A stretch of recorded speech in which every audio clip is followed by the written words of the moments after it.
Welcome to The Jump. I'm Rachel Nichols, joined by a couple of NBA champs who do know apparently how to find a seat. Matt Barnes sitting next to me. That seat looks lovely on you, Matt. Fall. And the fabulous Kendrick Perkins joining us from afar, but not for long. Kendrick's going to be back in the studio soon, so look for that. We've also going to talk about not just Kendrick's return, but the return of James Harden a little later in the show. First, though, the NBA's new play-in format has been the subject of much discussion over the past few months. Draymond Green scoffed at it. Luka Doncic questioned how fair it is. Mark Cuban, who voted for the play-in as a member of the Board of Governors, called it an enormous mistake. And then there was LeBron, whose take was that, quote, whoever came up with that stuff needs to be fired. Hey, change, as we know, can be hard, and I'm going to say it's probably not a coincidence. All those comments came right when the Warriors and Mavericks and Lakers were all falling into the play-in range of the standings themselves. Still, there was one thing that Cuban said to our Tim McMahon that really stuck with me.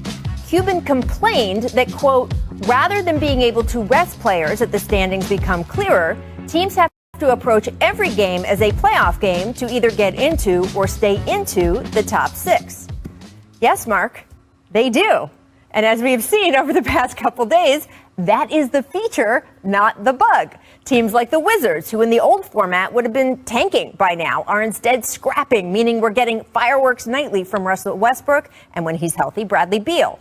Meanwhile, teams who in the past would have been content to just amble around the bottom half of the bracket are now desperate to get out of those 7 or 8 spots. Take the Heat, who after sitting at 7 just 6 days ago, have gone on such a tear, they're now at the 5 seed. And that in turn has pushed the Hawks and Knicks, who are in a tiebreaker with them, down to the play-in border, which meant last night we got a bruiser of a game between the Knicks and Lakers. Now, to Mark Cuban's point, in the past, this could easily have been part of the NBA's end of regular season Restorama festival that they like to hold. But instead, it was an all-out war, with both teams defending so hard that honestly, when I flipped to this game last night, the score felt so 90s throwback, I had to check it against the clock twice. Julius Randle was showing out against the team that let him walk 3 years ago. Then in overtime, we got Talen Horton-Tucker coughing up the ball twice, only to then hit the go-ahead three-pointer with 21 seconds on the clock. Oh, and did you notice Anthony Davis taunting Spike Lee? Oh, I'm so sorry, good sir. I can't hear you over the sweet sound of victory. AD tweaked his groin in this game. More on that later. But the win helped keep alive LA's hopes of making it out of the play-in, which is important, since if they don't, they will likely have to face off against the Warriors just to get into the main draw. And the Warriors are a problem right now. 2 nights ago, they knocked off an undermanned but still top-seeded Utah squad. Then last night, it was a nail-biting win against Phoenix. Steph had an uncharacteristically bad shooting night, going just 1 for 11 from 3. Although I'm not sure how you're supposed to even get a shot off when this is how the other team is defending you.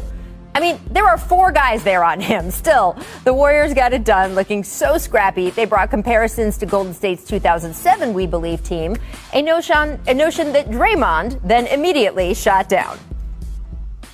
You know, no disrespect to them at all, because what they did was incredible. But no, we're not no We Believe 2.0. Got back it on. Yeah, the Warriors have bleeping Steph Curry, which last night aside is what makes them so dangerous in this new format that has transformed the final leg of the regular season. So should the guy in the league office who championed the play-in tournament really be fired? As far as I'm concerned, he deserves a raise. Shout out to Evan, by the way, who is who we were talking about. Okay, Matt, so you are one of the most qualified people in the world to answer this question. Yes. Despite what Draymond may have said, does this current Warriors team remind you of your We Believe Warriors team? Absolutely not. Okay, he is right. This team is coming off a dynasty, yeah. 3 championships. I think what made that We Believe team so special, because if you look at it, it was about 3 months. We won 1 series, we lost in the second round. What made that team so special is the bond we developed off the court, how everyone ended up in Golden State, the bonds our moms had before my mom died. So we were just a team that was different, but all you're seeing right now at Golden State is what you're supposed to see is they're getting hot at the right time. So I completely agree with Draymond. We're not offended by it. He's right. Yep. What do you think, Perk?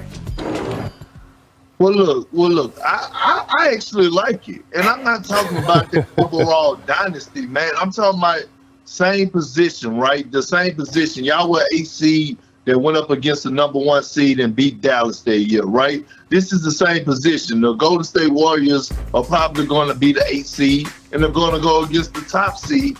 And so I see it because no one believed in them, and I get it. They have Steph Curry, one of the greatest shooters of all time, one of the greatest players of all time. But you're right, they were different. Y'all had Baron Davis, who's, by the way, one of the most underrated PGs of all time to ever play the game of basketball. And when I look at the personnel, yes, y'all had dogs, right? Y'all had killers. Y'all had guys that would get up into your airspace, get up into your face, that wanted all the smoke. They have guys that could play. They don't want all the smoke, but they go out there and get the job done. And when I look at a guy like Andrew Wiggins, he reminds me a lot of Steven Jackson right now, the way that he's playing. He's playing both ends of the floor. He's contributing offensively at a high rate, an efficient rate, and he's bought into the culture. I'm not saying that they are y'all personality-wise. They are but not. I'm saying same position, and I love the direction. I kind of love the comparison, not the dynasty overall, just this year. Well, let me take that the next step, Perk. And by the way, I'm going to just let the Wiggins Jack thing float because, yeah, that's better not to get into on television.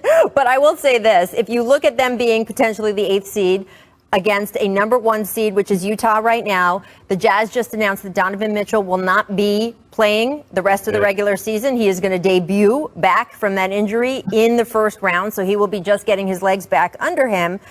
Matt, what would you say right now if you had to pick a Utah Warriors first-round series? I would love to see the Warriors win, and I think they have a great chance, especially if their leading scorer, someone who leads them on both sides of the floor, and Donovan Mitchell is either struggling. Everyone knows an ankle, you can't just turn it on with an ankle. If it's not feeling good, it's going to be tough, and to have to chase a Steph around and play it out of so many pick and rolls, that can really hinder this team. So I said this earlier, and I say this with all due respect to Utah and Phoenix. I wouldn't be surprised if a 7-2 or a 1-8 upset happened in the first round of the playoffs this year.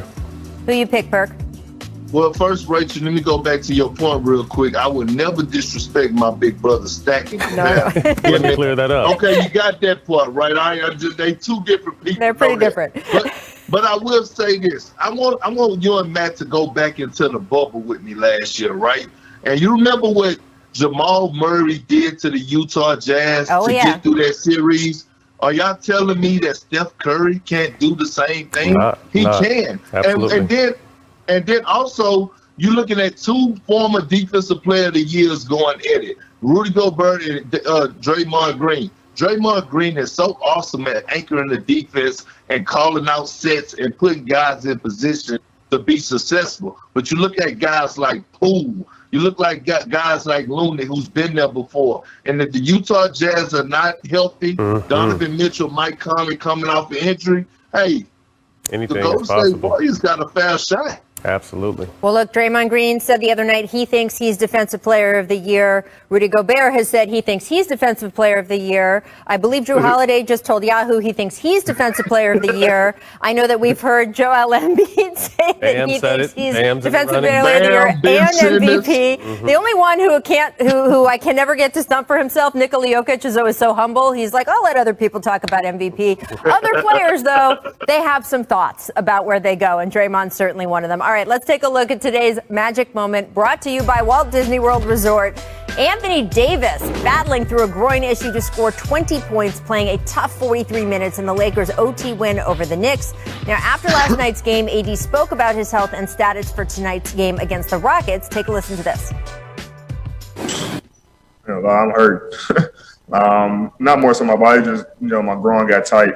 That was really it. Not sure where it came from. There's no way I was coming out the game. I mean, big game for us. A team who's playing red hot. The situation that we're in, trying to battle for 6, and it was a huge game from us. And I didn't want to come out no matter injury and finish the game and make sure we secure the win. Very strong possibility that fight through it and play since the next day is off day, but also don't want to have this lagging and then now I'm out for a couple games. So I mean, we'll see how I feel. All right, so Perk, listening to all that and knowing AD is currently questionable for tonight, what do you think the Lakers should do? I think they should sit him.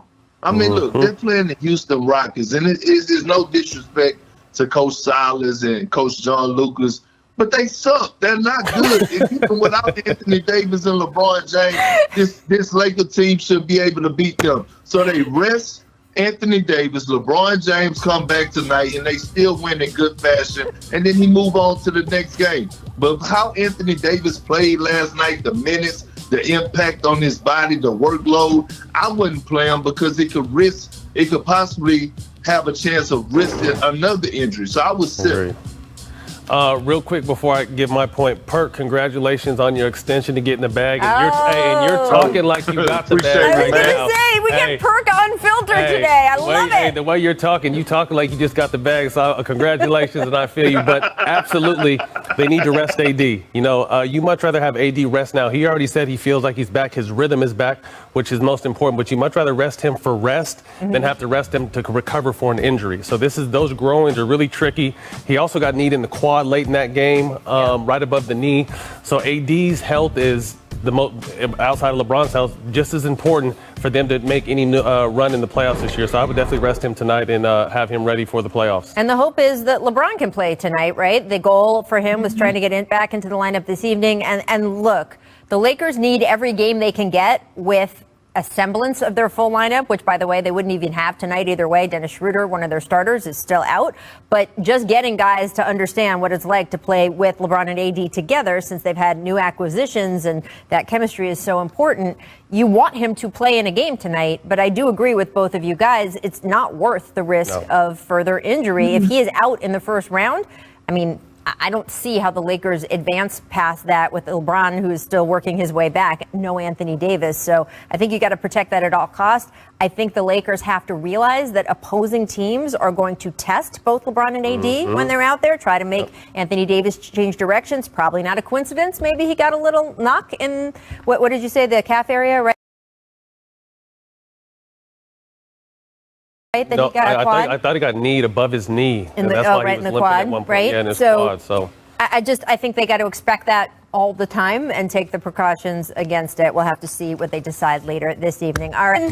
You know what this music means? So many passing highlights across the association. Matt, just as you watch these roll, was it Magic Johnson tribute? I guess so. I mean, there was a lot of beautiful passes. Obviously, Magic was known for all you youngsters for making, the simple pass look easy, the difficult pass look easy. So it was great to see the ball movement, like it's always moving every night. But last night was a little special. You know what's crazy is that with Rondo, he used to make those passes, and we used to tell him, man, you trying to look cute. And he was like, no, it's the right pass to make. I have to make this pass. I would not have any other man walk up to Rajon Rondo and say, you look cute, just because even when he was young, he was old, right? Doesn't look good. He's no one's kid, and he's a big old junkyard dog. Cute is for 15-year-olds. Miss sitting. Nugs Hornets. Watch Campazzo pull the chair out from B.J. Washington. Oops, sorry about that, dude. And then over to Detroit, where D'Angelo Russell. What's in his water bottle? I'm wondering. A literal no-chair moment. Hey, what's in his water bottle? Perk, where have all the chairs gone? I don't blame him. I would have thought that was like a bench or something. I don't know, but look, Rachel, how you say his name again? Campazzo, yes. Right? He don't play like your ordinary rookie. He is before his time. He has been playing some exceptional basketball, but that's just the luck of the draw. You right there, that's on the ball, boys. Not having D-Lo them chairs in the right place. But Campazzo's a super rookie, isn't he? Isn't he like 28 or 29, or he's a little older, isn't he? He is an aging rookie. I will, D-Lo, sorry. All right, make opportunities, Nets, Bulls. Look at Mike James with the ankle breaker and the dish. Perk, you like this guy, right? I love him. Look, I thought so. He went to Lamar University down there in Beaumont, Texas, where I was from. I got a chance to watch him in college, work out with him. And there was a reason he kept winning MVPs overseas, Rachel. He is something special. No, they definitely got it. In his sleep. Yeah, they definitely got to steal being able to pick this guy up with all his experience, like Perk said, winning MVPs overseas. He's not new to this. He's not afraid of the moment, and he's definitely going to help these guys in the playoffs. And look, they were able to get him because he got into some trouble with those teams. I believe it's only because, I might have some of the slight details wrong, but only because he was on a suspension from his EuroLeague team is why he was even available for Sean Marks. So Lucky. I appreciate the fact that he has buckled down. Well, no, I mean, it's appreciate that he's taking this opportunity in the NBA and making the most of it. All right, Miss, look ahead. It's Chris Paul, Steph Curry have played each other 50 times in their careers. That's a crazy number.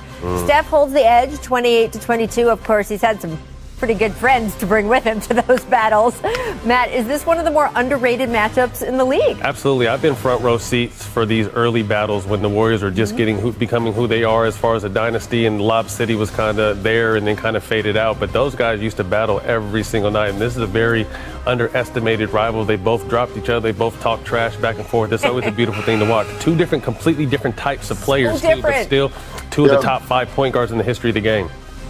I was wondering why I hadn't seen Steph on those State Farm insurance commercials. Maybe by time to run it back to our favorite CP3 Steph moments. All-Star game just a few months ago. Exchanging some alley-oops. Yeah. Steph got his easy. Chris looked like he struggled to get up there, though. Chris is a little older. Well, you know. Get up, CP. There we go. Yeah, you saw how you even had to look as it was coming down. Look at Steph. I love how they're cheering for each other. It's so fun. I think it's great. I mean, these guys have obviously been harsh competitors their whole career, but to get a chance to have fun together in the All-Star game. Like, yeah, I saw a lot of this. You saw me. I was trying to clap like it was going to help. Like, let me try to distract them. Look at him. He's a vet. You know, CP3 will try anything. Unbelievable. All right, 2018 playoffs. Chris Paul with the snatch back. Just left him seated. All right, so misses the Jimmy, but gets the putback. Boom. Now, this has definitely been battles. I mean, we're definitely going to miss this if we don't get to see this anymore. He's like, no, I need to clean that up myself because that highlight must live. Got to finish. Still 2018. Chris beats the shot clock. Then he does the step shimmy on this. Take a look afterward. That's a great D, by the way, too. Great D. Little, Look at Steph's face. That's phenomenal. 2015. This was tough. I was right there. Steph going baseline, goes behind the back twice. Feathered that. That was ugly. Their feet got tangled, but hey, he dropped them. That was scary. CP3. Remember the meme? That was kind of when memes were just started. Remember they had CP memeing all throughout the world doing his little hand on the ground. Although the feet, I gotta say, the feet. I seen it right then. Right, you were right there. Yeah. But you know the thing that I love about it in all these clips is that they are guarding one another. Going right back at it.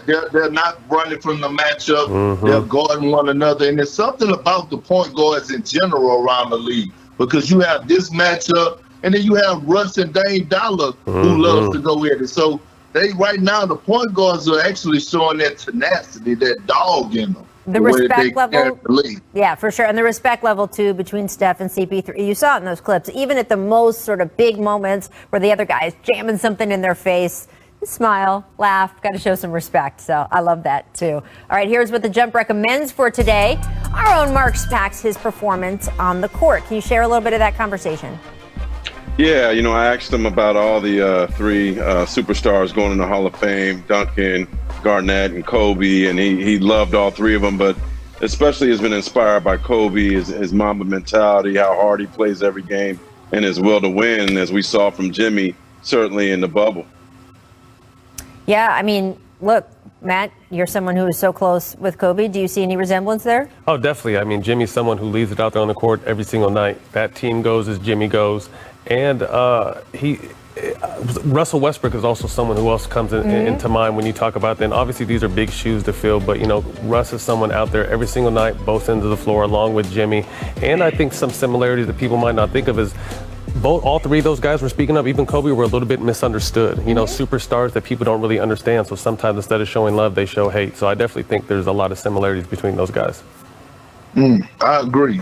Russ falls under that category. So do Giannis. But when you talk about Jimmy, right, I think sometimes he get overlooked a lot of times. Even looking at this season, I know he only averaged 20 points a game, but he's giving out almost 7. He's giving out 7 rebounds, 7 assists. He leads the league in steals. He don't take possessions off. The Heat are below average, a below 500 team without Jimmy. They're 32-19 with Jimmy. He brings it every single possession. And see, when I think of guys with the Mamba mentality, I need to look at guys and watch guys that play every possession, not every minute, but every second. And Jimmy falls under that category. Yeah, and look, I mean, there was a part of Kobe's personality, which was, I don't care if you don't like me. I'm not doing this to be Mr. Popularity. And I think that's something Jimmy has really embraced, too. Jimmy says it a lot. He says, I'm not for everyone. He said, this Heat team, we're not for everyone. But the people who appreciate the kind of stuff we do, those are the kind of people that we are playing for. And that, to me, is a very Kobe quality, you know, especially in that last sort of championship run section, the 2009-2010, sorry, Perk, 2009-2010 section of his career. All right. So I do also want to talk about Jimmy's team more. And, Perk, you got into it a little bit. They're coming off that finals run last season, but I'm not sure how many people would pick them in their brackets heading into this postseason. For you, when you're looking at the playoffs and maybe they end up in that 4 or 5 spot, that's what they're battling for right now. How scary are the Heat, in your opinion, in that bracket?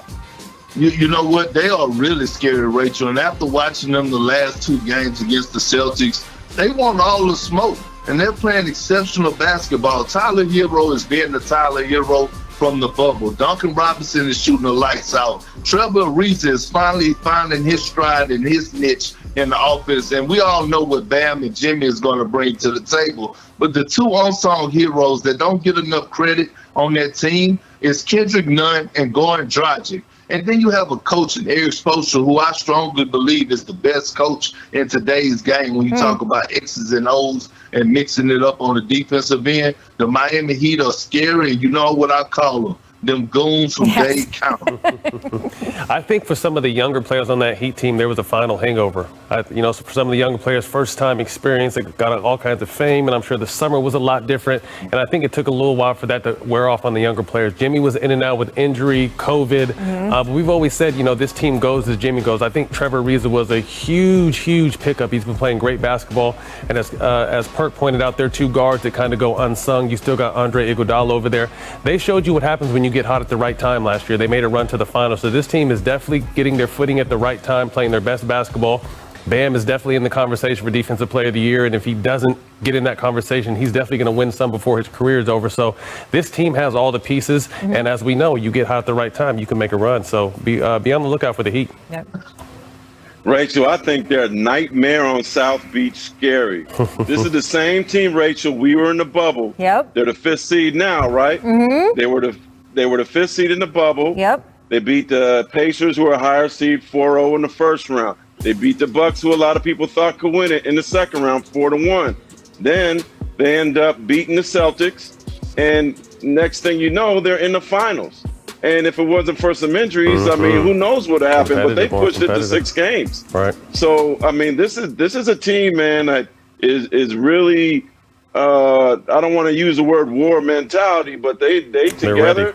They're ready to fight. And the only thing that's different is they're not in the bubble eating chunky soup like Udonis Haslem had them doing. And I think the bubble brought them together, made them unify, where other teams like the Clippers fell apart. So maybe they should go to the dorms at, Florida International or something, stay in the dorms and eat the dorm food so they can get that UD Jimmy Butler nastiness again. I don't know. Plus, I don't know if Udonis Haslem's Amazon habit can stand another run in the bubble. I know that he spent tens of thousands of dollars trying to bring some of the creature comforts of home to that bubble for him. So he and his wallet might want to stay out of a bubble again. I am really happy that you guys brought up Kendrick Nunn as well. If you remember, he didn't have the best bubble, and there were people who were kind of surprised by that after some of the stuff he had done earlier in the season.